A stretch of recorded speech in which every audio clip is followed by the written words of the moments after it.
of the state are to please watch out for symptoms of Lassa fever around them, which are general weakness, malaise, headache, sore throat, muscle pain, chest pain, nausea, vomiting, diarrhea, cough, and abdominal pain. However, the Oyo State government has called for continued comprehensive contact tracing and health surveillance in the affected areas to monitor and provide timely intervention for affected individuals and high-risk contacts. Also, the establishment of Lassa fever screening center to assist in early detection, isolation of cases, and treatment to reduce the risk of community transmission. To avoid being infected, do well to cover your food items properly and keep rats and other rodents far from your environment. Protect yourself when you're around an infected person. This announcement is powered by the Broadcasting Corporation of Oyo State.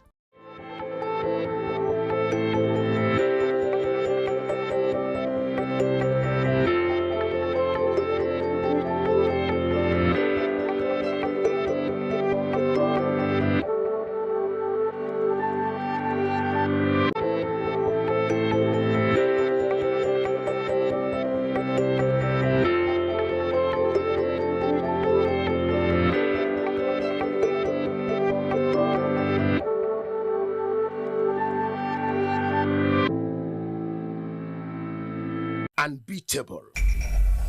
That's the BCOS for you. Yeah, BCOS TV.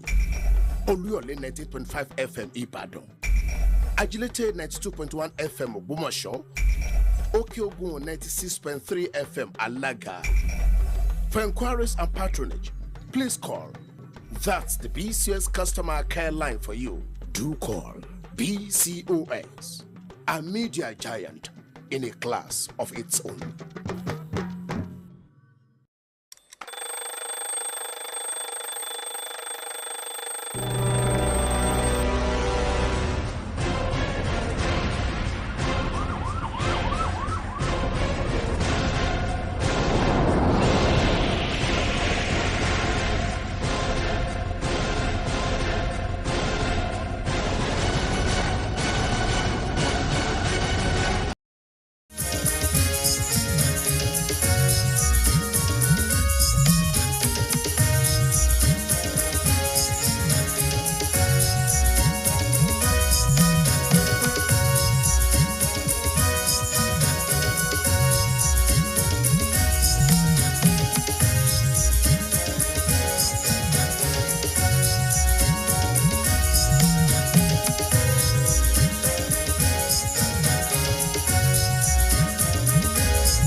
Good afternoon and welcome to Oyo State Today on BCOS Television. I am Boluwaji Ogumola. The Nigeria Union of Pensioners Oyo State Council has presented a white horse to Governor Seyi Makinde as a token of appreciation for his kindness and commitment to the welfare of its members. The gift was presented at an interfaith service held at the State Secretariat Ibadan by the union's leadership, led by its secretary, Comrade Olusegun Abaton. Details are presented by the Governor's Office correspondent, Olalekan Sulaiman.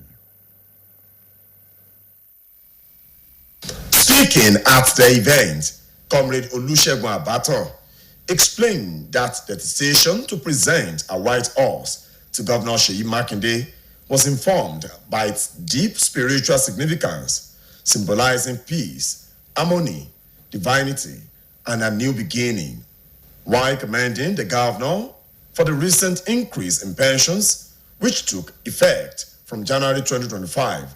The NUP scribe appealed to him to also extend similar consideration to pensioners in tertiary institutions and retired head of local government administration.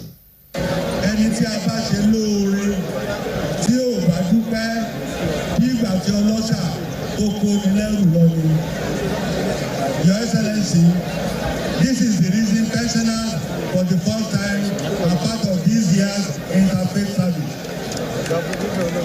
Without talking much, taking much of your time, the gifting of 50,000 to each pensioner as Christmas to New Year bonus is the reason we are here. In his response, Governor Seyi Makinde expressed appreciation to the NUP for the thoughtful gesture and assured the union that the oars will be put to judicious use. And táwọn kan bá wà surprise pé why tí Ọ̀yọ́ state workers tí wọ́n ṣe nífẹ̀ẹ́ Ṣèyí Mákindé ṣe bọ́ ọmọ yín ni mí ọmọ civil servant lèmi náà nínú secretariat yìí ń bí ni ọmọ tí gbogbo yín náà wá ṣe oríire. Present at the event were some members of the Nigeria Union of Pensioners. Olalekan Sulaiman, BCOS News. The management and staff of the Broadcasting Corporation of Oyo State, BCOS, have ushered in the year 2026 with usual interfaith prayer gathering featuring praise, worship, and thanksgiving. The initiative, aimed at promoting peace, understanding, and unity among the workforce, was a way of committing the corporation, its affairs, and staff unto God in the new year. Hawa Ibrahim attended the session, which took place at the corporation's quadrangle, and her report is presented by Adebayo Abdurrafi. The annual interfaith event provided an opportunity for staff members to collectively offer prayers and worship, reaffirming the shared values that bind the BCOS family together.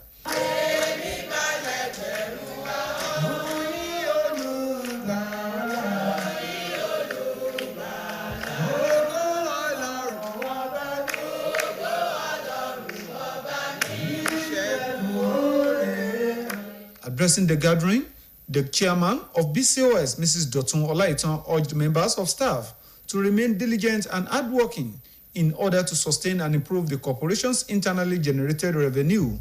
She stressed that with dedication and commitment, the corporation will continue to support the Oyo State government while appreciating staff members whose efforts have contributed to improved operations and growth. Mrs. Olaitan also emphasized the importance of continuous self-development, describing education as a vital tool for opening new opportunities and preparing staff for future leadership roles. She further commended the staff for maintaining decent dressing and professional conduct, encouraging them to uphold the standards and values that have contributed to the steady progress of the corporation. A few years back, we have been very, very diligent and been very, very prudent, and we have been saving. We have been blocking all holes.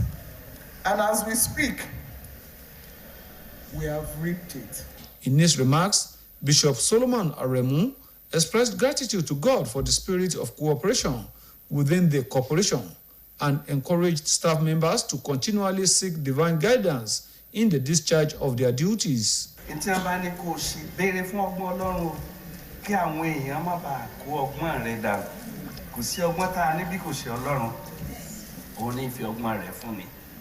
Àwọn tí wọ́n ń ṣe olórí wa lórúkọ Jésù ẹ ò ní ṣìṣe o. Bí Olúwa ti ń tì yín lẹ́yìn bọ̀, ẹ máa rí ara yín bí ìránṣẹ́ Ọlọ́run. Ọ̀pọ̀ fẹ́ gbọ́ ìròyìn kí náà fẹ́ gbọ́ ń bẹ̀ ṣé tí ó múnú wọn dùn àbí nǹkan tí ó tún bá wọn láyọ̀ jẹ́. Èyí á béèrè fọ́gbọ́n Ọlọ́run, báwo ni kí n ṣe gbé ọ̀rọ̀ yìí kalẹ̀. Also, the chief imam of BCOS, Iliakede Central Mosque, Engineer Biliamin Raji, delivered a sermon on the importance of prayer in all aspects of life, reminding staff that God remains in control of all affairs.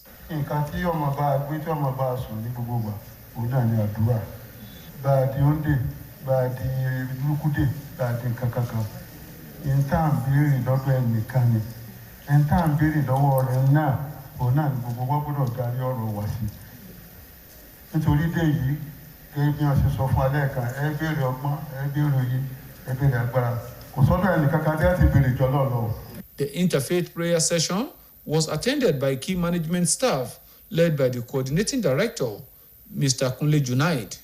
The annual interfaith prayer service, now a strong tradition in BCOS, concluded with moments of collective prayer, reflection, and appreciation as staff committed the year ahead to peace, unity, and productivity. The founder and spiritual head of Shafaude in Islam, Professor Sabitu Olagoke, has called on Nigerians to embrace the authentic teachings of their respective religions as the foundation for good character, social justice, and national development. Professor Olagoke made the call at the maiden edition of the Ogunelu Onipode Dynasty Annual Conference, organized as part of activities marking Ishraft 2026. Our reporter, Adiola Oladele, was at the Abanla community in Ibadan, venue of the event, and now reports. The maiden edition of the Ogunelu Onipode Dynasty Annual Conference, themed Ancestry and Posterity Renaissance Essence, was organized as part of the annual International Convention and Ishrat 2026 of Shafauddin Islam. The conference brought together members of various ancestral lineages of the Arolo Ogunelu dynasty to deliberate on cultural heritage, moral values, and societal renewal. In his opening remarks, the founder and spiritual head of Shafauddin Islam, Professor Sabitu Olagoke, explained that the conference was conceived to create a bequeathable legacy capable of attracting Nigerians in the diaspora to return home, invest, and contribute to national renaissance, development, love, and family cohesion. He also emphasized the need for religious tolerance, stressing that religion should serve as an instrument for unity, moral reformation, and peaceful coexistence rather than division. Never allow religion or politics to divide us. We as brothers of the Holy Africa need to unify for the path our stand. Let us dwell on the preservation of values and preservation of heritage. To see the modern disability and development, trend of science and technology, in promoting culture by focusing on the goal of Ogun as represented by iron and steel, value work in the holy design.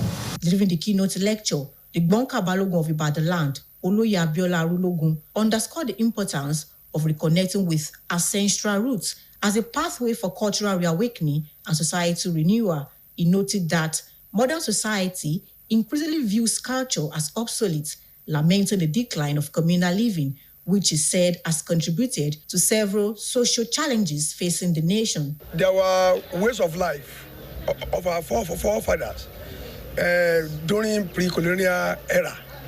So all these ways of life have been jettisoned now.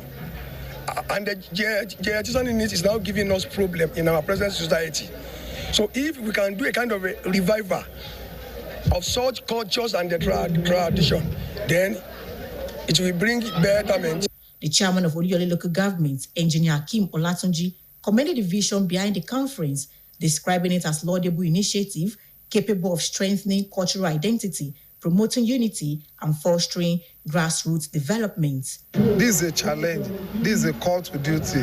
This to most of our sons and daughters to come home and invest in Oluyole, and also to emulate such a wonderful effort of the founder of Shafauddin Islam. The event also witnessed the official commissioning of Shafauddin entrepreneurial ventures aimed at promoting economic empowerment and enhancing community development in Abanla community. Other highlights of the conference included drama presentation, children performances, goodwill messages, free healthcare services, and the presentation of ancestral publications to distinguished personalities. Adiola Oladele, BCOS News. On GoTV, channel 134 and channel 113 on Star Times. Now, before I go, contribute your own quota to move Oyo State forward. That ends Oyo State Today. Good afternoon.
wọ́ọ̀kú lọ́rọ̀ọ̀rùn pẹ̀sẹ̀ láti kéde nílé akéde tọ̀yọ́ ni ó nílò kó ṣẹ̀ mọ́ dára rẹ̀ láàmú sọ pé òun wọkọ̀ bọ̀ wá sílé akéde lóríta Basọ̀rún ìlú Ìbàdàn mọ́.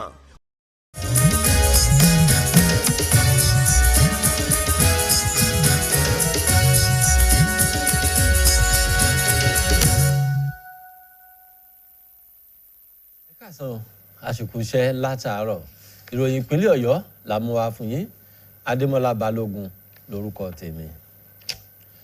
Ẹgbẹ́ àwọn òṣìṣẹ́ fẹ̀yìntì nílẹ̀ yẹ̀ka tìpínlẹ̀ Ọ̀yọ́ ni wọ́n gbé ẹ̀bùn ẹṣin funfun fún gómìnà ìpínlẹ̀ Ọ̀yọ́ gẹ́gẹ́ bí ẹ̀bùn láti fi mọ rírì rẹ̀ àti ìfaraẹnijìn rẹ̀ fún ìdẹ̀rùn àwọn ọmọ ẹgbẹ́ ọ̀hún.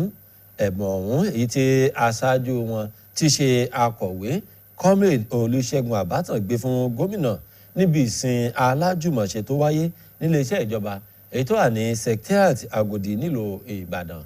Akọ̀ròyìn wa lọ́fíìsì gómìnà Ọlálékan Sulaimon ó bá wọn péjú síbi àkànṣe ètò ọ̀hún. Àlàyé tó mú bọ̀ rí lẹ́nu Adébùkọ́lá Akíntadé. Nígbà tó ń sọ̀rọ̀ níbi ayẹyẹ náà, Comrade Olúṣẹ́gun Àbátàn ṣàlàyé pé ìpinnu láti gbé ẹ̀bùn ẹṣin funfun nẹ́nẹ́ fún gómìnà Ṣèyí Mákindé wáyé nítorí ohun tí èyí dúró fún nínú ẹ̀mí. Ó ń ṣàpẹẹrẹ àlàáfíà, ìṣọ̀kan àti ìbẹ̀rẹ̀ ohun ọ̀tun. Nígbà tó ń gbóṣùbà ràǹdẹ̀ fún gómìnà fún bó ṣe ṣe àfikún owó oṣù àwọn òṣìṣẹ́ fẹ̀yìntì ètò bẹ̀rẹ̀ lóṣù kìíní ọdún 2025, akọ̀wé ẹgbẹ́ UP pàrọwà sí gómìnà láti nawọ́ ọ̀rẹ́ yìí dé ọ̀dọ̀ àwọn òṣìṣẹ́ fẹ̀yìntì tó ń bẹ láwọn ilé ẹ̀kọ́ gíga àti àwọn olórílẹ̀ka àkóso láwọn ìjọba ìbílẹ̀.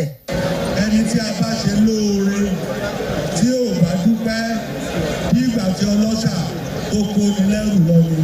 Nígbà tó ń fèsì gómìnà Ṣèyí Mákindé fẹ̀mí ìmoore hàn sí ẹgbẹ́ UP fún ọwọ́ rẹ̀ yìí tó sì ṣèlérí pé òun yóò ṣàmúlò ẹ̀sìn funfun yìí dáadáa. Àtàwọn kan bá wà surprise pé why tí Ọ̀yọ́ state workers tí wọ́n ṣe nífẹ̀ẹ́ Ṣèyí Mákindé ṣe bá ọmọ yín ni mí ọmọ civil servant lèmi náà nínú secretariat yìí ń bí ni ọmọ tí gbogbo yín náà wá ṣe oríire. Lára àwọn èèkàn tó péjú pésẹ̀ síbẹ̀ ó ní àwọn ọmọ ẹgbẹ́ òṣìṣẹ́ fẹ̀yìntì NUP nípìnlẹ̀ Ọ̀yọ́. Adébùkọ́lá Akíntadé ló ń ròyìn fún iléeṣẹ́ BCOS. Ìgbìmọ̀ aláṣẹ àti àwọn òṣìṣẹ́ níléeṣẹ́ móhùnmáwòrán BCOS ni wọ́n ké ọdún tuntun káàbọ̀ pẹ̀lú ètò àdúrà lájùmọ̀ṣe níbi tí wọ́n ti kọrin ìyìn tí wọ́n sì tún dúpẹ́ ní ọwọ́ Ọlọ́run. Àfojúsùn ètò ọ̀hún ni láti fẹsẹ̀ àlàáfíà, ìgbọ́ra-ẹniyé àti ìṣọ̀kan múlẹ̀ sí láàrin àwọn òṣìṣẹ́ tó fi mọ́ láti lè fi iléeṣẹ́ yìí àti àwọn òṣìṣẹ́ rẹ̀ lé Ọlọ́run lọ́wọ́ lọ́dún 2026. Akọ̀ròyìn wa Àwáhù Ibrahim kò gbẹ́yìn níbi àdúrà alájùmọ̀ṣe ọ̀hún èyí tó wáyé ní àyíká iléeṣẹ́ wa BCOS. Olúwaṣeun Akínọ̀sún ti wà níkàlẹ̀ fàlàyé tó kù.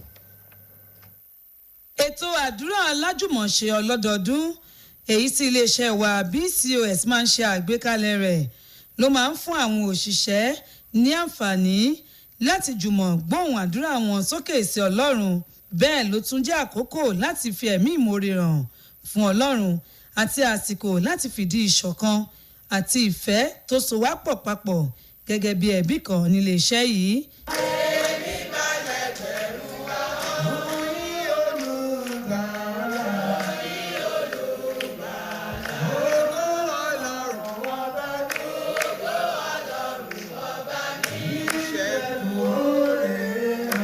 Nígbà tó ń bá àwọn tó kópa níbi ètò àdúrà alájùmọ̀ṣe náà sọ̀rọ̀, alága iléeṣẹ́ wa BCOS arábìnrin Dọ̀tun Láìtàn ra àwọn òṣìṣẹ́ iléeṣẹ́ yìí láti túbọ̀ jára mọ́ iṣẹ́ wọn kí wọ́n sì rí dájú wípé ọ̀nà tí owó tà ń pa wọlé lábẹ́lé nílé iṣẹ́ yìí yóò fi pọ̀ sí i ló jẹ wọ́n lógún. Ó tẹnumọ́ wípé pẹ̀lú ìfaraẹnijìn àwọn òṣìṣẹ́ iléeṣẹ́ wa iléeṣẹ́ BCOS yóò túbọ̀ máa jẹ aládùn àtìlẹ́yìn látọ̀dọ̀ ìjọba ìpínlẹ̀ Ọ̀yọ́ nígbà tó mọ rírì àwọn òṣìṣẹ́ fún akitiyan wọn láti rí dájú wípé ìgbéga ohun ìlọsíwájú bá iléeṣẹ́ yìí.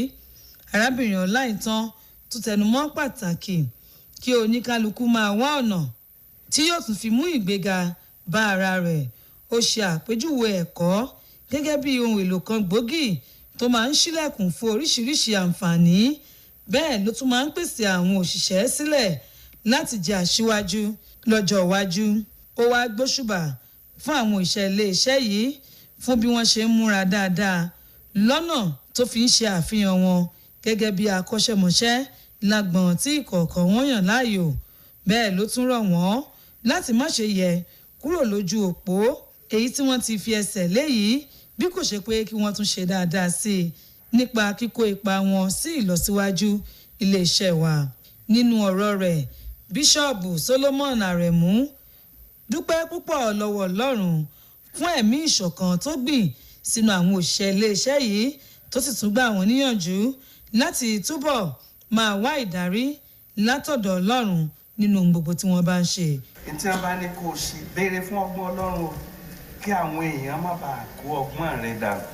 Kò sí ọgbọ́n tá a ní bí kò ṣe Ọlọ́run, òun ní fi ọgbọ́n rẹ̀ fún ni. Àwọn tí wọ́n ń ṣe olórí wa lórúkọ Jésù ẹ̀ ò ní ṣìṣe o. Bí Olúwa ti ń tì yín lẹ́yìn bọ̀, ẹ máa rí ara yín bí ìránṣẹ́ Ọlọ́run. Ọ̀pọ̀ fẹ́ gbọ́ ìròyìn kí náà fẹ́ gbọ́ ń bẹ̀ ṣé tí ó múnú wọn dùn àbí nǹkan tí ó tún bá wọn láyọ̀ jẹ́. Èyí á béèrè fọgbọ́n Ọlọ́run, báwo ni kí n ṣe gbé ọ̀rọ̀ yìí kalẹ̀. Bákan náà, ìmáàmù àgbà fún mọ́ṣáláṣí iléeṣẹ́ wa BCOS onímọ̀ ẹ̀rọ Bílíámínù Rájí nínú wáàsí ráńpẹ́ tó ṣe mẹ́nubà pàtàkì àdúrà nínú ohunkóhun téèyàn bá dáwọ́lé láyé. Ó wá rán àwọn òṣìṣẹ́ iléeṣẹ́ yìí létí wípé Ọlọ́run nìkan ló ní àkóso gbogbo lọ́wọ́. Nǹkan tí ọmọ bá gbé tí ọmọ bá sùn ní gbogbo gbà òun náà ni àdúrà. Bá a di òǹdè, bá a di lúkúdè, bá a di kankankan. Ìta ń béèrè lọ́dọ̀ ẹnìkan ni. Ìta ń béèrè lọ́wọ́ rẹ̀ náà òun náà ni gbogbo wa gbọ́dọ̀ darí ọ̀rọ̀ wá sí. Nítorí dé yìí gẹ́gẹ́ bí wọ́n ṣe sọ fún alẹ́ kan ẹ béèrè ọgbọ́n, ẹ béèrè òye, ẹ béèrè agbára. Kò sọ́dọ̀ ẹnìkankan tí a ti béèrè jọ lọ́ọ̀lọ́. Lára àwọn tó péjú síbi ètò àdúrà alájùmọ̀ṣe tí iléeṣẹ́ wa BCOS fi ń kí ọdún tuntun káàbọ̀ láti rí àwọn ọmọ ìgbìmọ̀ aláṣẹ èyí tí alákòóso àgbà fún iléeṣẹ́ yìí ọ̀gbẹ́ni Kúnlé Junaid léwájú. Lópin àdúrà alájùmọ̀ṣe yìí ni àwọn òṣìṣẹ́ iléeṣẹ́ wa wọ́n á jùmọ̀ gbé ohùn àdúrà sókè sí Ọlọ́run láti fi ẹ̀mí ìmoore wọn hàn.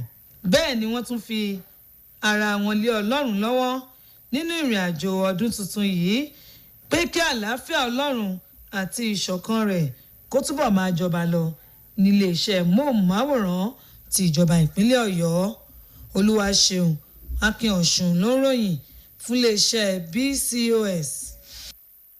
Olórí olùdásílẹ̀ àti olórí ìjọ Shafarudeen Islam lágbàáyé ọ̀jọ̀gbọ́n Sábìtù Ọlágòkè ti rọ àwọn ọmọ orílẹ̀-èdè yìí láti tẹ́wọ́ gba àwọn ẹ̀kọ́ èyí tí ẹ̀sìn tí kó àwọn gbàgbọ́ nínú rẹ̀ tí ó fi kọ́ wọn tàbí èyí tí ó dàbí gẹ́gẹ́ bí ìpìlẹ̀ fún ìwà ọmọlúàbí ìdájọ́ òdodo àti ìdàgbàsókè orílẹ̀-èdè wa Nàìjíríà.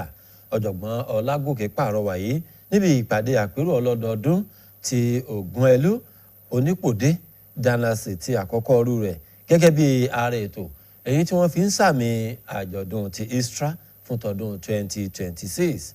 Akọ̀ròyìn wa Adéọlá Ọládélé ó bá wọn péjú sí agbègbè Àbànlá nílùú Ìbàdàn níbi tí ayẹyẹ ọ̀hún ti wáyé. Abọ̀ròyìn tó kù rèé lẹ́nu Adébùkọ́lá Akíntadé. Ìpàdé àpérò ọlọ́dọọdún Ògúnẹlú Onípòdé Dynastic àkọ́kọ́ ọ̀rú ẹ̀ tí wọ́n pe àkórí rẹ̀ ní ìpìlẹ̀ wa àti ìrántí ń bọ̀ ni wọ́n ṣètò gẹ́gẹ́ bí ìpàdé àgbáyé ọlọ́dọọdún àti Ishrat 2026 tíjọ Shafarudeen Islam tó ṣe àgbékalẹ̀ rẹ̀. Ìpàdé àpérò yìí làwọn onírúurú ìran ní àrólé Ògúnẹlú Dynastic péjúpésẹ̀ sí láti jíròrò lórí àṣà àjogúnbá ìwà ọmọlúàbí àti sọdọ̀tun àwùjọ. Nínú ọ̀rọ̀ ìṣíde tó sọ ń bẹ̀ olùdásílẹ̀ àti olórí ìjọ Shafarudeen Islam ọ̀jọ̀gbọ́n Sábìtù Ọlágòkè ṣàlàyé pé wọ́n pe ìpàdé àpérò yìí láti ṣe àgbékalẹ̀ àwọn nǹkan àjogúnbá wa kó lè fa ojú àwọn ọmọ orílẹ̀-èdè tó ń bẹ lókè òkun padà wá sílé wá dókòwò àti láti kó ipa tiwọn náà fún ìdàgbàsókè orílẹ̀-èdè ìlọsíwájú ìfẹ́ àti ìṣọ̀kan ẹbí. Ó tún ṣàtẹnumọ́ ìdí tó fi yẹ fún ìfaradà ẹ̀sìn nítorí iṣẹ́ tó yẹ fún ìṣọ̀kan ìsọdọ̀tun ìwà ọmọlúàbí àti ìgbàgbépọ̀ àlàáfíà ló yẹ kí ẹ̀sìn jẹ́ kò sí fún ìyapa rárá. tá a bá gbàgbọ́ yé tá a lè kọ́ àwọn èèyàn ní ìtẹ́sìn yẹn gan dúró lé lórí tọ́rọ́ lọ́n fẹ́ ká fi ti ń bẹ nínú àwọn ìwé mímọ́ yẹn wọ́n fẹ́ ká fi ṣèwà hù kí àyíká ó lè ní àlàáfíà. nígbà tó ń gbé ìdánilẹ́kọ̀ọ́ rẹ̀ kalẹ̀ gbọ̀ǹkà balógun ilẹ̀ ìbàdàn olóyè abíọ́lá arúlógún mẹ́nubà pàtàkì níní ìbáṣepọ̀ pẹ̀lú ìpìlẹ̀ àti orísun wa gẹ́gẹ́ bí ọ̀nà àti ṣàgbéǹde àṣà àjogúnbá wa àti sọdọ̀tun àwùjọ wa lápapọ̀ ó yẹ pé àwùjọ wa lóde òní tí ọ̀làjú ti wọnú ẹ̀ rí àṣà wa gẹ́gẹ́ bí èyí tí ò bá gbàmú mọ́ tó ti dògbó ó gbàràtà pé ìbágbépọ̀ ẹ̀dá nínú ìfẹ́ gẹ́gẹ́ bó ṣe wà láyé john kò sí mọ́ lóde òní nítorí ó ti lọ sókun gbàgbé ó ní èyí gan ló ń fa ìpèníjà lónìrànràn tá à ń kojú lórílẹ̀‐èdè nàìjíríà. iyì tó wà lára ìṣe àwọn bàbá wa ní ayé àtijọ́ pápádà torí pé àìtẹ̀lé ìṣe yìí òun ló jẹ́ ká ní àwọn ìpèníjà nínú agbègbè wa so ìdí nìyẹn tí a fi wá ń pe àwọn lẹ́gbẹ́lẹ́gbẹ́ níjọ àtijọba pé gbogbo wa gbọ́dọ̀ jọ fọwọ́sowọ́pọ̀. alága ìjọba ìbílẹ̀ olúyọ̀lé onímọ̀-ẹ̀rọ akeem ọlátúnjí kan sára fún ojú inú ìyè tó bí ìpàdé àpérò yìí ó ṣe àpèjúwe rẹ̀ gẹ́gẹ́ bí ètò yáàyè gbà fún àmúgbòrò àṣà àjogúnbá ìṣọ̀kan àti ìdàgbàsókè ẹsẹ̀ kùkú. àwọn ẹlẹ́sìn náà wọ́n ti ṣó wa pẹ̀lú ti ṣàfàdùn wípé àwọn náà kì í ṣe pé kákan dáwó lásán àwọn náà náwó fún ìdàgbàsókè àwùjọ àdàmọ́ pé àwọn èèyàn wa náà tí ọlọ́run ràn lọ́wọ́ àwọn náà lè wá láti wá ṣe nǹkan fún àwọn ibi tán ti wá. láàrọ̀ tó wáyé níbẹ̀ ní ṣíṣí ibùdó ìtajà ṣàfàwùdín láti ṣe àmúgbòrò ìlónílágbára lẹ́ka ètò ọrọ̀ ajé àti ìdàgbàsókè agbègbè àbáńlá. lára ohun tó wáyé níbẹ̀ ó ní àgbékalẹ̀ eré oníṣe ìjó òbílẹ̀ látọ̀dọ̀ àwọn ọmọdé ọ̀rọ̀ ìyànjú lónìrànràn àyẹ̀wò ìlera àti àgbékalẹ̀ ìwé nípa ìpìlẹ̀ àti àwọn baba ńlá wa èyí tí wọ́n pín fún àwọn èèkàn tó wà níkàlẹ̀. adébùkọ́lá akíntádé ló ń ròyìn fún iléeṣẹ́ BCOS. láti túbọ̀ jẹ ìgbádùn ìròyìn tó ń jáde láti iléeṣẹ́ wa ẹ lè dára